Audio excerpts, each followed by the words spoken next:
Hello students, myself Purnima Mishra. Today I am taking your history class, chapter number 3, Rule in Countryside. Which type of rule Britishers follows in country at this period?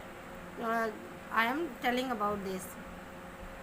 अभी आपको बताया था last previous chapter में कैसे Britishers यहाँ पर आए, कैसे उन्होंने ट्रेडिंग कंपनी के थ्रू यहाँ रहना शुरू करा, कैसे कैसे यहाँ पर राइट्स लेने शुरू करे, कि कौन कौन सी बैटल्स हुई हों जिसके थ्रू फिर धीरे धीरे उन्होंने अपना यहाँ पर अधिकार जमाना शुरू करा। नाव कंपनी धीरे धीरे जो बंगाल के जो ज़मींदार थे, नवाब्स थे, वरना उनको कैसे अपने अंडर कंट्रोल किया और उसके बाद में कंपनी कैसे दीवान बनी।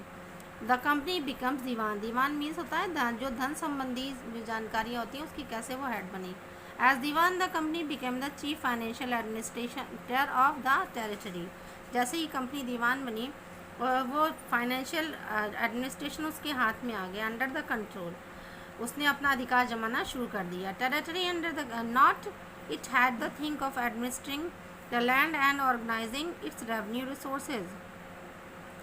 अब कंपनी ने कब रेवेन्यू जो टैक्सेस लगाने के बारे में सोचना शुरू कर दिया, कैसे वो टैक्सेस के थ्रू इनकम करती और अपना काम कैसे करती। This had to be done by wake would yield enough revenue to meet the growing expenses of the company. अब कंपनी ने अपने खर्चे को निकालने के लिए जो उपज होती थी उस पर, जो किसान उपज करते थे उसके ऊपर अपना टैक्सेस लगाने शुरू करे, इसके थ्रू वो अपना खर्च चला सके। नाउ ब्रिटिश हुआ traders wanted to collect much land revenue. अब जो ब्रिटिशर्स थे वो ज़्यादा से ज़्यादा रेवेन्यू से लैंड से टैक्स कलेक्ट करना चाहते थे। As result they introduce different kind of revenue system. और इसके लिए उन्होंने तरह तरह के टैक्स लगाने के सिस्टम इंट्रोड्यूस कराए, उनके नाम रखे और उन्हें किसानों पर लगाना शुरू करा। The revenue system introduce by the British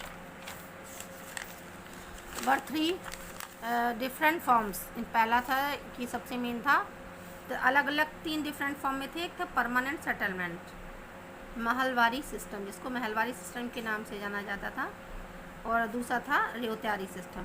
Lord Cornwallis ने introduce the permanent settlement in Bengal in 1793। Lord Cornwallis के बारे में बताया था मैंने कि उन्होंने इसको इंट्रोड्यूस कराया और बंगाल में इसे 1793 में स्टार्ट किया गया। According to this system, a fixed amount of cash has to be submitted by zamindars to the British on a fixed date, irrespective of what they could collect. इस सिस्टम के according जो गांव ज़मींदार होता था उसे किसानों से कर लेकर ब्रिटिश सरकार को एक फिक्स डेट पर देना होता था। ये काम ज़मींदार करते थे। सारा काम करने का जो जिम्मा था ब्रिटिश गवर्नमेंट ने ज़मींदार को दे रखा था। ज़मींदार अपने लोगों के थ्रू किसानों से इस पैसे को इकट्ठा करते थे और एक रेवेन्यू के तहत रेवेन्यू ब्रिटिश गवर्नमेंट को एक फिक्स डेट पर पेड करते थे।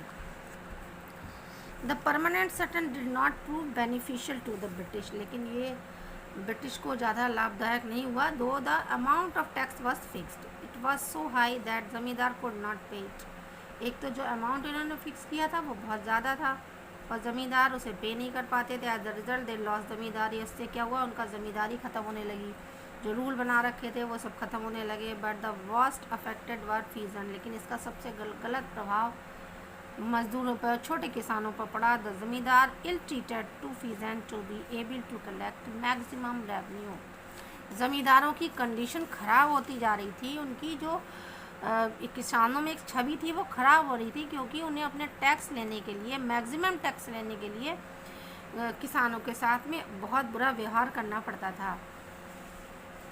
Many small farmers became landless because of this system. और इस सिस्टम के तहत बहुत से किसानों ने अपनी ज़मीन खो दी। ज़मींदारों ने अपने टैक्सेस को देने के लिए, रेवेन्यू पेड करने के लिए उनकी ज़मीन हड़प ली और ये बहुत से किसान लैंडलेस हो गए। Soon the British realized that permanent settlement should be changed because fixed revenue could not meet expenses of company. और धीरे धीरे ब्रिटिश गवर्नमेंट ने भी ये महसूस कर लिया कि परमानेंट सेटलमेंट के थ्रू उन्हें वो उतना रेवेन्यू नहीं मिल सकता, उतना टैक्स नहीं मिल सकता जो उन्हें चाहिए और जिससे उनकी काम के खर्चे पूरे हो सकें। और this Mahalwari system in 1822 halt Mackenzie introduced a new revenue system. According to this system, revenue of the Mahal village was calculated and revised periodically and not permanent fixed. The northwestern provinces of Bengal presidency and had this revenue system. Lord Mackenzie ने 1822 में इसे नए revenue system को introduce किया. इसके according जो गांव जो था उसका कलेक्ट पीरियड के अनुसार कलेक्ट होकर परमानेंट फिक्स नहीं था, उसकी कोई परमानेंट डेट फिक्स नहीं थी, बल्कि पीरियडिकली इसको कलेक्ट करके और गवर्नमेंट को देना होता था. और नॉर्थ वेस्टर्न बंगाल के जो नॉर्थ वेस्टर्न एरियाज़ हैं वहाँ पर इस सिस्टम को लागू किया गया और ये हिस्ट्री में महलवारी सिस्टम के नाम से फेमस है. Now I will continue this chapter next part. So read this chapter carefully. Have a nice day.